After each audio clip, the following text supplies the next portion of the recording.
लेकिन इतना टाइम किसके पास है। तो चलो आपको 15-20 मिनट दिए अपनी फीमेल पार्टनर के साथ फोर प्ले करने के लिए, और बाकी 5-1 मिनट जो होते हैं वो आपका इंटरकोर्स का टाइम हो गया। तो आधा घंटा तो आप निकाल ही सकते हो।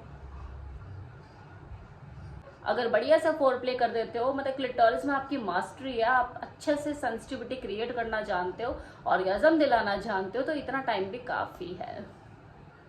तो ये था आज का वीडियो जिसमें मैंने आपको क्लिटोरिस के बारे में बताया। उम्मीद करती हूँ आपको वीडियो पसंद आया होगा। क्लिटोरिस क्या होता है और क्लिटोरिस प्ले कैसे किया जाता है। क्लिटोरिस फीमेल बॉडी का वो महत्वपूर्ण जननांग होता है जो कि वजाइना के भीतर वो जो 2 पंखुड़ियां होती है ना, जिन्हें वजाइना के लिप्स भी कहते हैं, उन्हीं पंखुड़ियों के भीतर वो छिपा हुआ होता है, ढका हुआ होता है, जो कि बहुत ही सेंसिटिव अंग होता है। 8000 से ज्यादा सेंसिटिव नर्व्स वहां आके मिलती हैं, जुड़ती हैं, इसलिए वो सबसे ज्यादा सेंसिटिव अंग होता है किसी फीमेल बॉडी का। लेकिन दुख की बात है कि ज्यादातर महिलाओं को अपने शरीर से संबंधित जानकारी होती ही नहीं है। उनके शरीर में कौन सा अंग कितनी इंपॉर्टेंस रखता है, उसका काम क्या है, उसे पता ही नहीं होता।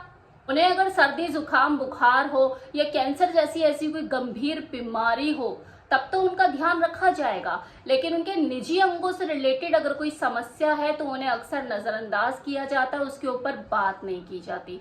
ये सदियों से होता आया और आज भी कई घरों में ये चीज देखने को मिलती है। आज भी महिलाओं की ऐसी स्थिति है कि उन्हें जितनी भी चाहे चिंता या परेशानी हो खुद को लेकर, अपने शरीर से जुड़ी हुई समस्याओं को लेकर, लेकिन वो खुलकर बात नहीं कर सकती।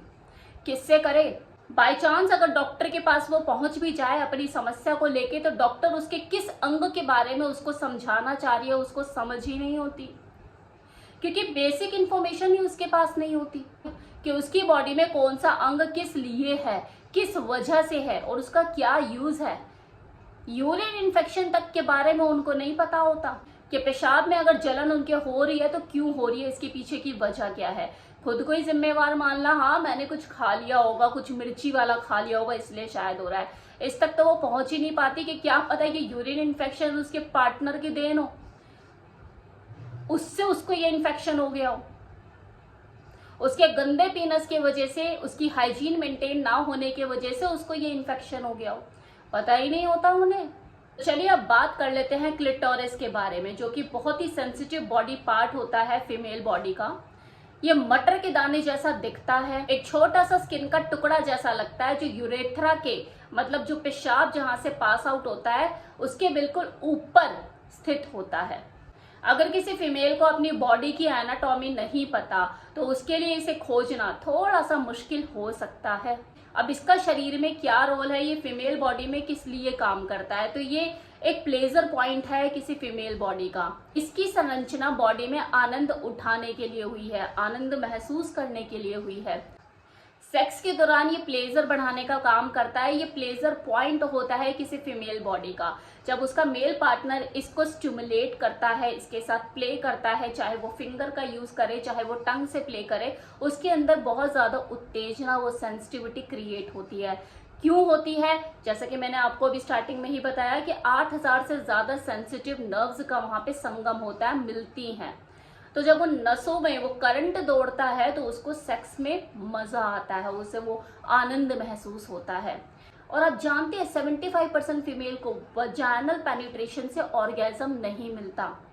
अगर किसी महिला को ऐसा लगता है ना कि यार जब मैं इंटरकोर्स करती हूँ तो मुझे वो मजा क्यों नहीं आता, उस लेवल का वो ऑर्गेजम क्यों नहीं महसूस होता, तो इसमें उसकी कोई गलती नहीं है, ना तो उसके मेल पार्टनर की और ना ही उसकी खुद की।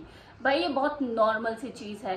शायद आपका जो खुशियों का खजाना है, जो प्लेजर पॉइंट है, वो क्लिटोरिस में छिपा हुआ है। आपको शायद क्लिटोरिस को स्टिमुलेट करने में, वहां पे उत्तेजना पैदा करने में, उसके साथ प्ले करने में ही आपको आनंद महसूस होगा। ये क्लिटोरिस बिल्कुल मर्द के वो प्राइवेट ऑर्गन जैसा होता है, इसलिए कई बार इसे फीमेल पीनस बोलकर भी पुकारा जाता है।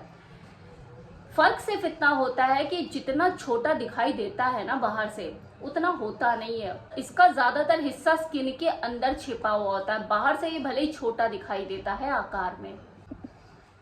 क्लिटोरिस बहुत ही नाजुक होता है और पुरुष के पीनस के मुकाबले 2 गुना ज्यादा सेंसिटिव होता है। इसके दौरान जब कोई पुरुष अपनी फीमेल पार्टनर के क्लिटोरिस से प्ले करता है तो उसके अंदर कुछ टेम्परेरी चेंजेस देखने को मिल सकते हैं। उसके आकार में थोड़ी वृद्धि हो सकती है, वो कठोर हो सकता है, थोड़ा सा बड़ा दिख सकता है अपनी शेप और साइज में, उसका रंग भी बदल सकता है, लाइट पिंक से लेके ब्राउन या पर्पल तक कलर उसका बदल सकता है। और ये सिर्फ इसलिए होता है क्योंकि उस जगह को स्टिमुलेट करने से, मतलब क्लिटोरिस के साथ आप प्ले करने से, उसमें उत्तेजना पैदा करने से वहां ब्लड का फ्लो बढ़ जाता है। और जिन मर्दों को शिकायत होती है ना कि यार मेरी जो पार्टनर है वो तो ठंडी पड़ गई है, उसको तो अब कुछ होता ही नहीं है, क्या करूं, वो कुछ रिस्पॉन्स ही नहीं देती है। या तो आपको अपने फीमेल पार्टनर के सेंसिटिव अंगों का ज्ञान नहीं है, या फिर आपको करना नहीं आता। क्लिटोरिस मास्टर बनिए, क्लिटोरिस के साथ प्ले करके, चाहे फिंगर से, चाहे टंग से, या और भी कई तरीके होते हैं, आप उसके अंदर सेंसिटिविटी क्रिएट करके उसकी सिस्कारियां तक निकलवा सकते हो। ये उसके शरीर का प्लेजर पॉइंट है। जैसे आपका प्लेजर पॉइंट होता है ना आपके पीनस का टॉप, इसी तरह से उसके शरीर का ये प्लेजर पॉइंट है। अगर आपने बढ़िया से खेल दिया, उसको सक किया, किस किया, लिप से, टंग से, फिंगर से, विद इन अ सेकेंड आप उसे गर्म होता देखोगे, उत्तेजित होता देखोगे। इतना इंपॉर्टेंट रोल प्ले करता है क्लिटोरिस। अब क्लिटोरिस के साथ प्ले कैसे करें, इसके साथ खेले कैसे, मन में चल रहे होंगे सवाल कि सेंसिटिविटी इसके अंदर कैसे पैदा करें। देखिए, एक फोर प्ले का पार्ट है और फोर प्ले में और भी चीजें शामिल होती हैं, कडलिंग, हगिंग, किसिंग, एक दूसरे के साथ रबिंग, फ्रॉटेज, ये सब चीजें करना। तो एकदम से आप क्लिटोरिस पे नहीं टूट पड़ सकते हैं। आपको यहाँ शुरू से शुरू करना है ईयर से शुरू करते हुए, नेक को सहलाते हुए, ब्रेस्ट प्ले करते हुए, जिसमें निप्पल ऑर्गेजम भी आप अपनी फीमेल को दे सकते हो, टंग प्ले करके, किस करके, उसको सहला के। देन धीरे धीरे आपको उसकी बॉडी को नापना और नीचे तक आना है, फिर आपको क्लिटोरिस से प्ले करना है। That is the right way. System के साथ आपको उसकी पूरी बॉडी को नापना है, उसके साथ फोर प्ले करना है, देन क्लिटोरिस के साथ आपको प्ले करना है। इस पूरे एक्ट में अगर आपने इसे बढ़िया से करने की सोच ली तो कम से कम 15 से 20 मिनट तो कहीं नहीं गए, क्योंकि फीमेल बॉडी का एक एक अंग 5 मिनट तो कम से कम मांगता ही है। मैं तो फिर भी आपको 15-20 मिनट में निपटाने की बात कर रही हूँ, अदरवाइज अगर आप 5 मिनट को नो सेंसिटिव अंग से मल्टीप्लाई करते हो तो 45 मिनट हो जाते हैं सर। 45 मिनट का फोर प्ले। सही मायनों में सेक्स तो वही होता है जिसमें 45 मिनट का फोर प्ले होता है, और बाकी के कुछ जो 10-5 आपके मिनट होते हैं वो आपके इंटरकोर्स के होते हैं। लेकिन इतना टाइम किसके पास है, तो चलो आपको 15-20 मिनट दिए अपनी फीमेल पार्टनर के साथ फोर प्ले करने के लिए, और बाकी 5-1 मिनट जो होते हैं वो आपका इंटरकोर्स का टाइम हो गया। तो आधा घंटा तो आप निकाल ही सकते हो।